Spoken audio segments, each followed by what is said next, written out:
Hello दोस्तों, आप सभी लोग कैसे हो। आशा है आप सभी लोग अच्छे होंगे, स्वस्थ होंगे और मस्त होंगे। तो आओ हम इस वीडियो में पढ़ते हैं विद्युत क्षेत्र की तीव्रता के लिए व्यंजक। जैसे हम इससे पहले वाले वीडियो में पढ़ा चुके हैं कि विद्युत क्षेत्र की तीव्रता क्या होती है, कूलाम का नियम क्या होता है। मतलब वहाँ कोई भी आवेश होता है तो कोई भी आवेश का अपना एक विद्युत क्षेत्र होता है। विद्युत क्षेत्र का मतलब बता ही चुके हैं कि आवेश के चारों ओर का वह क्षेत्र जहाँ तक उसके प्रभाव हो उसे क्या कहते हैं, विद्युत क्षेत्र कहते हैं। जैसे कोई भी आवेश हुआ, हमारा एक आवेश क्या हुआ, प्लस क्यू अगर आवेश हो गया तो ये प्लस क्यों आवेश हुआ, तो इसका अपना एक विद्युत क्षेत्र होगा। तो हम उसमें बता चुके हैं जो प्लस आवेश होता है उनमें विद्युत क्षेत्र की तीव्रता जो होती है वहाँ उसकी दिशा कहाँ होती है, बाहर की ओर होती है। विद्युत क्षेत्र की तीव्रता एक प्रकार का क्या है, बल। हम परिभाषाएं लिखवा चुके हैं। विद्युत क्षेत्र की तीव्रता एकांक आवेश पर लगने वाले बल से नापते हैं। मतलब जैसे ये है आवेश, तो ये है आवेश। अगर दूसरे आवेश पर यहाँ पर कोई एक दूसरा आवेश है तो इस पर कितना बल लगा रहा है, कितना बल लगा रहा है, उसे हम क्या कहते हैं, विद्युत क्षेत्र की तीव्रता कहते हैं। तो आओ हम इस वीडियो में पढ़ने जा रहे हैं किसी बिंदु आवेश के कारण किसी भी बिंदु पर विद्युत क्षेत्र की तीव्रता। चूंकि इंटर में से एक डेरिवेशन पूछा जाता है कि किसी बिंदु आवेश के कारण विद्युत क्षेत्र की तीव्रता का व्यंजक प्राप्त कीजिए। तो आओ हम इसके बारे में पढ़ते हैं। सबसे पहले तो विद्युत आवेश, जैसे हम कोई भी बिंदु आवेश मान लिए ये प्लस क्यू आवेश था, प्लस क्यू माना एक प्लस क्यू आवेश था। तो अगर हम इससे कुछ दूरी पर किसी भी बिंदु पर, तो हम माने इससे आर मीटर की दूरी पर स्थित एक बिंदु पी है, जिस पर हमें क्या निकालनी है, विद्युत क्षेत्र की तीव्रता ज्ञात करनी है। तो हम परिभाषा ही से पता चल रहा है विद्युत क्षेत्र की तीव्रता क्या होती है, उस बिंदु मतलब दो बिंदुओं के बीच लगने वाले बल से नापते हैं। जैसे बात हुई कि ये तार है, इस तार का अपना एक करंट होता है, हम यहाँ पर हैं, तो यहाँ पर जो इनके बीच जो आकर्षण होता मतलब जो बल होता वही क्या है, विद्युत क्षेत्र की तीव्रता। तो विद्युत क्षेत्र की तीव्रता हमेशा जब तक कि दो आवेश नहीं होंगे तब तक कि अनुभव किया जा सकता, तो अनुभव नहीं किया। जैसे ये एक आवेश है तो इससे कुछ मीटर की दूरी पर स्थित एक बिंदु क्या है, पी है, जिस पर क्या निकालना है, विद्युत क्षेत्र की तीव्रता निकालनी। तीव्रता का मतलब होता है लगने वाला बल, आकर्षण होना। तो अगर यहाँ पर हमें विद्युत क्षेत्र इस पर पी पर देखना तो यहाँ पर कोई आवेश मानना पड़ेगा। मतलब जब किसी आवेश को मारेगा करंट तभी तो पता चल पाएगा कि उसमें तीव्रता है कि नहीं। तो इसके लिए हम यहाँ पर एक परीक्षण आवेश क्या मान लेते हैं, क्यों जीरो मान लिए। तो इसके अगर जैसे जब पेपर में आए थ्योरी तो इसमें देखो हम जो किए हैं वो लिख दो कि माना प्लस क्यू एक आवेश था,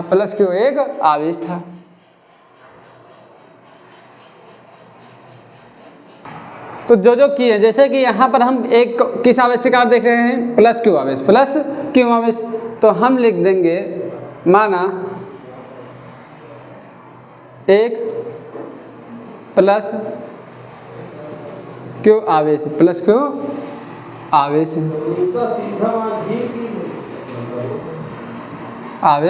है। क्यू अगर ये प्लस क्यू आवेश है, इससे आर मीटर की दूरी पर स्थित एक बिंदु क्या है, पी है। माना एक प्लस क्यू आवेश है जिससे जो एक यहाँ पर किए वह लिख देना है, जिससे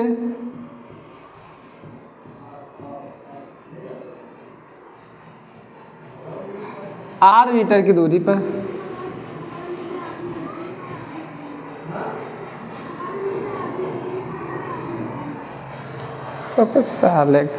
जिससे आर मीटर की दूरी पर स्थित एक बिंदु पी है, जिससे आर मीटर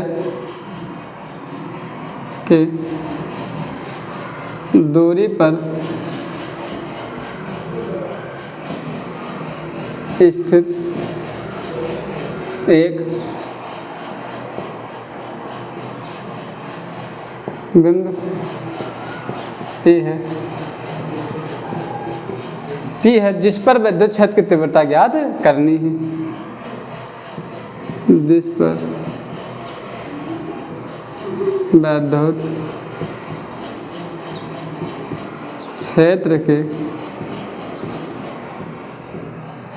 तीव्रता ज्ञात करनी है। तो विद्युत क्षेत्र की तीव्रता क्या है, किसी बिंदु आवेश के कारण एकांक, मतलब जैसे कोई आवेश है तो उससे कुछ मीटर की दूरी पर मतलब जैसे जो होता है, इससे पहले हम बता चुके थे थोड़ी, एकांक आवेश पर लगने वाले बल से नापते हैं। तो जैसे दो आवेश है तभी तो उनमें क्या लगेगा, बल।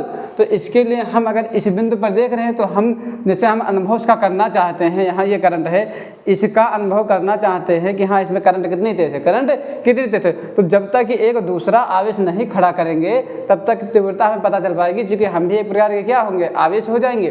तब यहाँ तभी तो कम है। तो इसके लिए ज्ञात करनी है। तो हम अगर यहाँ पर कोई आवेश नहीं मानेंगे तब तक कि हम क्या नहीं निकाल पाएंगे, बल नहीं निकाल पाएंगे। और हम पढ़ चुके हैं लगने वाले बल से क्या नापते हैं, विद्युत क्षेत्र की तीव्रता। तो हम मान लिए ज्ञात करनी है, तो माना प्लस क्यू, माना बिंदु P, बिंदु P पर एक धन परीक्षण आवेश, मतलब परीक्षण करने के लिए आवेश, धन परीक्षण आवेश क्यों 0 है। अब देखो यहाँ प्लस क्यों है, यहाँ ये है। तो अब हम पढ़ चुके थे विद्युत क्षेत्र की तीव्रता उनके भी लगने वाले बल से नापते हैं। तो ये आवेश ये है, ये आवेश ये है। तो हमको पता है कूलाम का नियम। तो चूँकि हमें विद्युत क्षेत्र की तीव्रता निकालनी है तो हमें बल निकालना पड़ेगा ही पड़ेगा। तो हम जानते हैं कूलाम के नियमानुसार, कूलाम के नियमानुसार दो आवेशों के बीच लगने वाला बल जो होता है, बल क्या होता है, F जो होता है 1/4 पाई एप्सिलॉन नॉट Q1 गुणे Q2 बटे R स्क्वायर बटे R स्क्वायर। अगर इसमें ये लिखना है तो लिख देना, और लिखना है तो लिख देना कि माना प्लस क्यू आवेश एक ऐसे माध्यम में रखा है, माध्यम में रखा है जिसका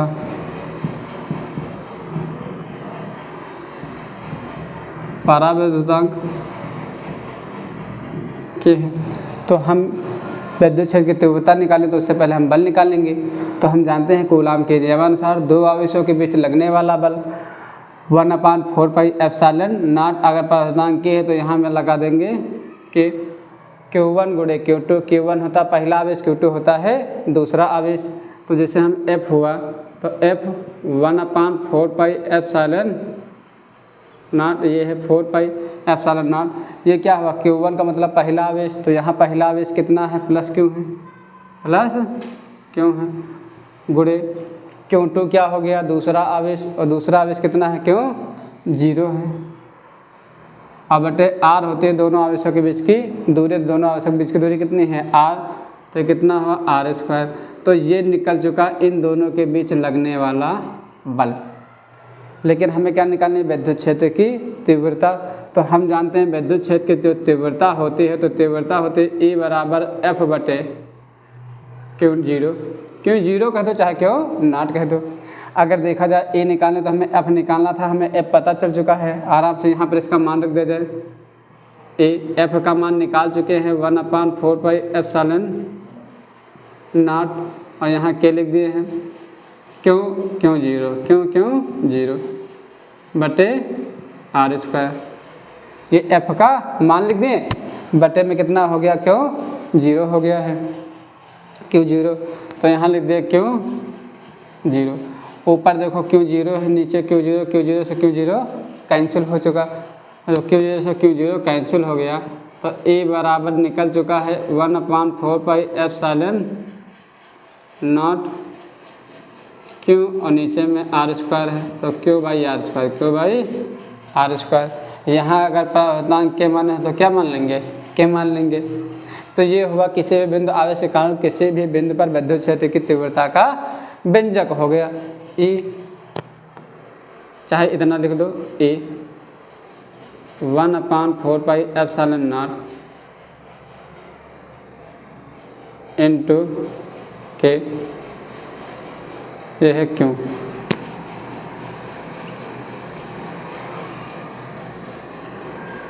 क्यू बटे आर स्क्वायर बटे आर स्क्वायर। अरे वही चीज़ बस शुद्ध से लिख दिए हैं, E बराबर 1/4πε0 के क्यू बटे आर स्क्वायर।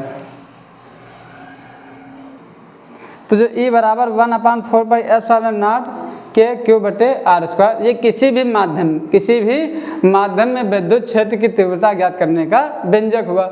लेकिन यदि विशेष मान लें,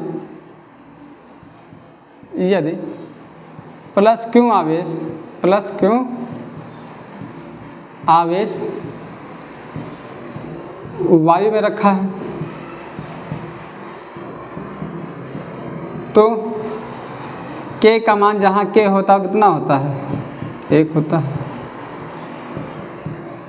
यदि प्लस क्यू आवेश वायु में रखा है, मतलब जो आवेश है मतलब यही यहाँ कहीं मतलब वायु में टांग दे जाए तो वायु में रखा है तो के का मान कितना होता है, 1 होता है।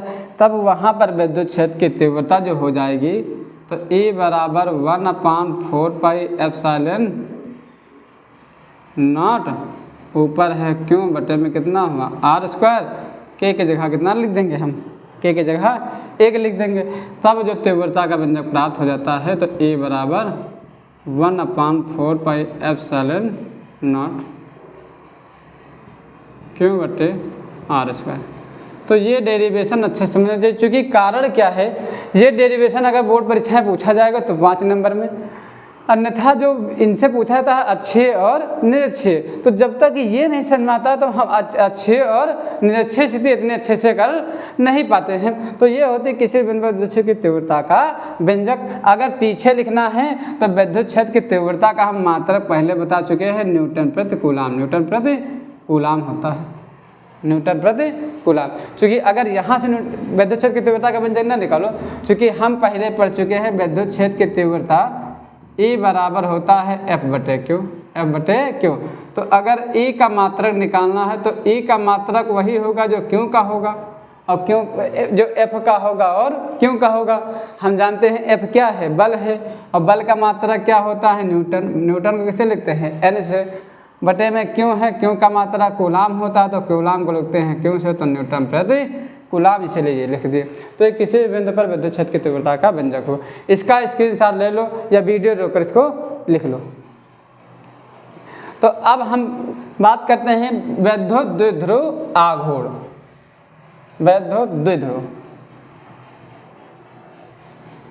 तो वैद्युत द्विध्रुव आघूर्ण क्या चीज़ है, क्योंकि वैद्युत द्विध्रुव आघूर्ण से अच्छी और निरक्षीय स्थिति बनती है। नाम ही पता चल रहा है वैद्युत द्विध्रुव।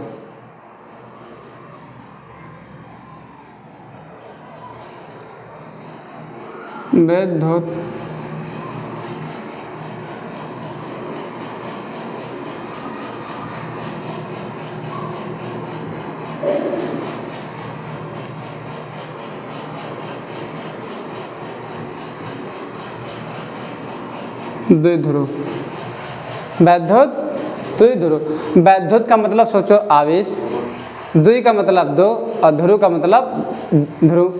तो आवेश के 2 ध्रुव होते हैं, एक होता है प्लस का और एक होता है माइनस का। मतलब एक ऐसा कोई निकाय जिसका एक भाग प्लस और दूसरा भाग माइनस, उसे हम क्या कहते हैं, वैद्युत द्विध्रुव कहते हैं। जैसे कि एग्जाम्पल पहले समझो, HCl है, तो HCl में अगर देखा जाए HCl का एक भाग होता है प्लस और दूसरा भाग कैसा होता है, माइनस होता है। तो HCl एक प्रकार का क्या है, वैद्युत द्विध्रुव है। मतलब हम कह सकते हैं, तो वैद्युत का मतलब सोचो आवेश, द्वि का मतलब 2 और ध्रुव का मतलब ध्रुव कोने होना। तो आवेश के 2 ध्रुव हैं, 2 ध्रुव का मतलब एक प्लस होगा दूसरा माइनस होगा। कोई भी पदार्थ है अगर ये है, इसका एक भाग प्लस है तो दूसरा ऑटोमेटिक कैसा हो जाएगा, माइनस हो जाएगा। तो वैद्युत द्विध्रुव एक ऐसा निकाय है जिसमें 2 आवेश होते हैं, अल्प दूरी पर रखे होते हैं। लिख दे इसकी परिभाषा, वैद्युत द्विध्रुव एक ऐसा निकाय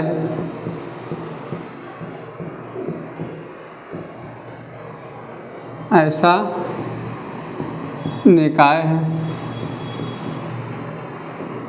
जिसमें दो बराबर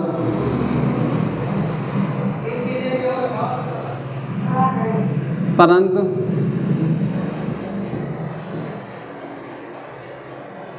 विपरीत प्रकार के आवेश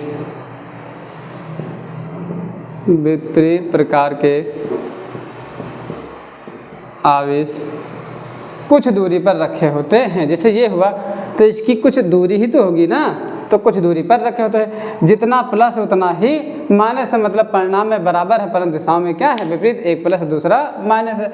विपरीत प्रकार के आवेश कुछ दूरी पर रखे होते हैं, चाहे लिख दो अल्प दूरी पर रखे होते हैं। अल्प मतलब कुछ दूरी पर रखे होते हैं।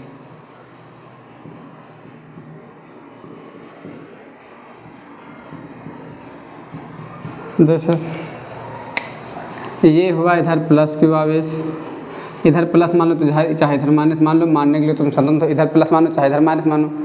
जैसे हम ये मान लिया माइनस क्यू है, इससे कुछ दूरी पर स्थित एक बिंदु प्लस क्यू है, प्लस क्यों है, चाहे ऐसे मान लो ना। तो जितना माइनस है उतना ही प्लस है। इनके बीच की दूरी जो होती है, इनके बीच की दूरी कुछ भी मान लो, जैसे हम मान लें 2l, इनके बीच की दूरी 2l है। तो ये क्या हुआ वैद्युत द्विध्रुव। मतलब वैद्युत द्विध्रुव एक ऐसा निकाय है जिसमें दो बराबर, देखो क्यों यहाँ भी है, क्यों यहाँ भी है, तो दो बराबर हैं परंतु दिशाओं में ये कैसा है माइनस का है, ये कैसा है प्लस का। तो दो बराबर परंतु विपरीत प्रकार के आवेश कुछ दूरी पर रखे होते हैं, वो क्या हुए वैद्युत द्विध्रुव कहलाते हैं। जैसे HCl हुआ, फिर तुम्हारा ले लो NaCl हुआ, तो Na के एक भाग पर प्लस दूसरे भाग पर क्या हुआ माइनस हुआ। इसके बाद HF हुआ, क्या हुआ HF, इसके एक भाग पर प्लस और दूसरे भाग पर माइनस। तो जिनका एक भाग प्लस और दूसरा भाग माइनस और आवेश दोनों पर बराबर हों तो उसे हम कहते हैं वैद्युत द्विध्रुव कहते हैं। तो एक होता है वैद्युत द्विध्रुव आघूर्ण।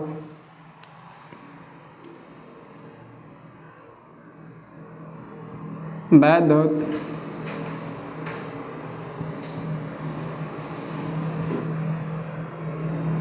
द्विध्रुव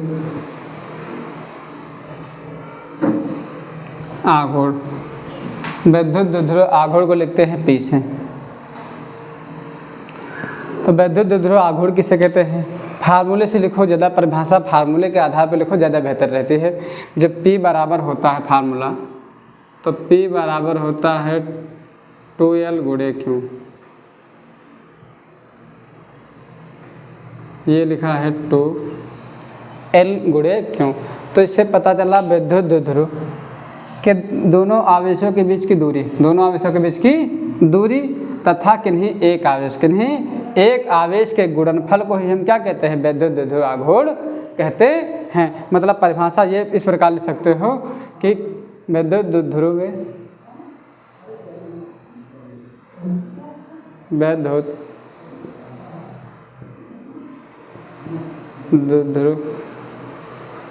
के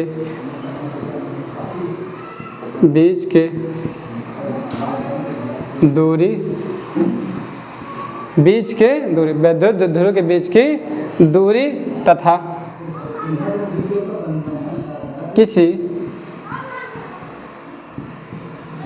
एक आवेश, कोई भी ले लो, चाहे ये ले लो चाहे ये ले लो, लेकिन हम इनकी दिशाएं नहीं लेंगे, केवल आवेश लेंगे। क्यों, क्या ले लेंगे क्यों। तो वैद्युत द्विध्रुव के बीच की दूरी तथा किसी एक आवेश के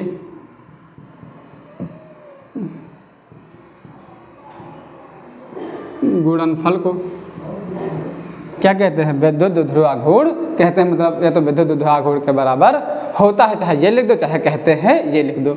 गुणनफल को वैद्युत द्विध्रुव आघूर्ण कहते हैं। इसे प्रदर्शित किससे करते हैं? पी से। इसे पी से प्रदर्शित करते हैं, पी से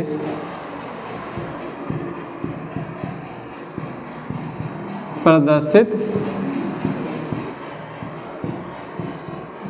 करते हैं। जैसे सभी भौतिक राशियों के मात्रक एवं बीमाएँ लिखी जाती है, तो ठीक उसी प्रकार वैद्युत द्विध्रुव आघूर्ण के मात्रक और बीमाएँ लिखी जाएंगी। जैसे हम लिख रहे हैं इनके मात्रक, किसका मात्रक? वैद्युत द्विध्रुव आघूर्ण का मात्रक। तो ये देखो वैद्युत द्विध्रुव आघूर्ण का मात्रक वही होगा जो इनका होगा और इनका। दो एक आंकिक मान मतलब अंक हैं, तो हम पहले बता चुके हैं जब हम मात्रक और बीमाएँ एक क्लास में पढ़ाए हैं तो उसमें हम बता चुके हैं कि आंकिक मान का कोई मात्रक नहीं होता है। तो देखो दो का कोई मात्रक होगा नहीं। एल क्या है? एक प्रकार की लंबाई है, और हम जानते हैं लंबाई का जो मात्रक होता है वो होता है मीटर। लंबाई का मात्रक मीटर। क्यों क्या है? आवेश। मीटर को अगर एम से लिख सकते हो। क्यों है? आवेश। और आवेश का मात्रक हम बता चुके हैं क्या होता है? कूलाम होता है। तो आवेश का मात्रक कूलाम, कूलाम को लिखते हैं सी। तो अगर इनका टोटल मात्रक पूछा जाए तो तुम मात्रक ले सकते हो मीटर कूलाम। मीटर कूलाम मतलब एम इंटू सी, एम इंटू सी लिख दो। ये इनका क्या हो गया? मात्रक। इसके बाद इनकी पूछी जाती है बीमाएँ। तो अगर हमें इनकी निकालनी है बीमा, तो बीमा पी की बीमा वही होगी जो एल की होगी और क्यों की होगी। तो हम जानते हैं एल एक प्रकार की दूरी हुई, और दूरी की बीमा हम पढ़ चुके हैं क्या होती है? एल होती है। क्यों क्या हुआ? आवेश। तो आवेश की बीमा हम जानते हैं कि आवेश की बीमा क्या होती है? एटी होती है। देखो ये हम क्लास पढ़ते हैं, 11वीं क्लास में पढ़ते हैं, लेकिन इसके लिए हमने एक वीडियो बना रखी है बीमा एवं मात्रक। तो अगर जिनको बीमा एवं मात्रक नहीं समझ में आ रही है तो उस वीडियो को जाकर देख ले, डिस्क्रिप्शन में उसके लिंक पड़े हैं अच्छे से बीमा एवं मात्रक। क्योंकि भौतिक विज्ञान पढ़ना तो तुम्हें बीमा एवं मात्रा का ज्ञान होना बहुत ही जरूरी है। क्योंकि जब आएगा वैद्युत द्विध्रुव आघूर्ण 3 नंबर में किसे कहते हैं, तो वहाँ से परिभाषाएँ लिखोगे, लेकिन अगर मात्रक एवं बीमाएँ नहीं लिखे तो वहाँ नंबर कट जाते हैं, तो उनका ज्ञान हो। और देखो भौतिक राशि कोई भी हुई तो मात्रक एवं बीमा से हम उनको पहचान सकते हैं कि है क्या चीज़। जैसे हम लिखा है 10, अब 10 क्या है पता नहीं है, लेकिन 10 जैसे लिख गया क्या चीज़? कूलाम, तो तुरंत हमने क्या हुआ? आवेश। तो यदि हमें न्यूमेरिकल लगाना है तो ये मतलब क्या चीज़ है, तो इसके बारे में भी जानना होगा। तो जब तक कि मात्रक नहीं पता है तब तक कि हम बता नहीं सकते। जैसे यहाँ पर 10 लिखा था, पता नहीं था, लेकिन यदि 10 कूलाम तुरंत जान जाएंगे क्या है? आवेश है। अभी यही 10 लिखा होता तो क्या हो जाता? मीटर। तो ये बताओ क्या हम 10 से पहचानते हैं किसी चीज़ को? नहीं, तो उनके मात्रा से पहचानते हैं। एक प्रकार की क्या हो जाएगी? दूरी हो जाएगी। तो मात्रा का यही महत्व होता है हमारा, कि जैसे ये एक प्रकार का क्या हो गया? आवेश हो गया हमारा, जबकि ये एक प्रकार की क्या हो गई? दूरी हो गई। तो इनकी जैसे बीमा देखी जाए तो हम एल क्या है? लंबाई। लंबाई की बीमा कैपिटल एल होती है, आवेश की बीमा 80 होती है। तो इनकी टोटल भी जो बीमा हो जाएगी एल 80, एल चाहे एल ए और टी। तो ये हो गए वैद्युत द्विध्रुव आघूर्ण की बीमा। तो अब वैद्युत द्विध्रुव आघूर्ण बनता है, तो वैद्युत द्विध्रुव आघूर्ण में कितने आवेश हैं? 2 आवेश, एक माइनस क्यों है और एक प्लस क्यों है। तो हम जानते हैं कि जो आवेश होते हैं इनमें इनका क्या होता है? विद्युत क्षेत्र होता है, मतलब इनके एक क्षमता होती है खींचने के या तो दूर भगाने की। जो प्लस वाला होता है, प्लस में से इलेक्ट्रॉन निकल जाते हैं, इलेक्ट्रॉन निकल जाते हैं तभी क्या आता है? प्लस। और माइनस का पता, जब इलेक्ट्रॉन ग्रहण कर लिया जाते हैं तो क्या आता है? माइनस। ग्रहण करने का मतलब क्या हुआ? वो ताकत वाला हो गया है। और जो ताकत वाले लोग होते हैं वो खींचते हैं ना, तो तुम इस आधार पर कह सकते हो कि विद्युत क्षेत्र की जो तीव्रता होती है वो कहाँ होती है? विद्युत क्षेत्र की और होती है। जैसे ये माइनस वाला है, तो जब माइनस वाले में जो विद्युत क्षेत्र की तीव्रता उत्पन्न होगी तो यहाँ सब कहाँ रहेगा? सबको अंदर की ओर, सबको अंदर कर चुका, ये मजबूत है। और जो प्लस वाला होता है, प्लस वाला बेचारा है कमजोर, तो किसी को खींच नहीं पाएगा, वो कैसा फेंके? दूर पर। उनमें विद्युत क्षेत्र की तीव्रता किधर होती है? बाहर की ओर होती है, आवेश से बाहर की ओर। तो यहाँ 2 आवेश है तो इनके कारण विद्युत क्षेत्र की तीव्रता भी उत्पन्न होगी। ठीक, तो जो विद्युत क्षेत्र की तीव्रता उत्पन्न होती है वो 2 स्थितियों में उत्पन्न होती है, उसके बाद में पढ़ेंगे। चूँकि बोर्ड परीक्षा में अच्छे और निरक्षे बहुत ही इंपॉर्टेंट है, क्योंकि वो या तो अच्छे पूछता है या तो निरक्षे पूछता है। 5 दिन पूछा है, तो सबसे पहले हम उसके बाद पढ़ते हैं अच्छे, मतलब विद्युत द्विध्रुव आघूर्ण कारण उत्पन्न विद्युत क्षेत्र की तीव्रता। तो इसका स्क्रीनशॉट ले लो, इनका या तो वीडियो रोक कर लिख लो। अब देखते हैं विद्युत द्विध्रुव आघूर्ण के कारण, चूँकि यहाँ 2 आवेश है तो यहाँ विद्युत क्षेत्र की तीव्रता भी उत्पन्न होगी, तो इसके बारे में पढ़ते हैं। विद्युत द्विध्रुव आघूर्ण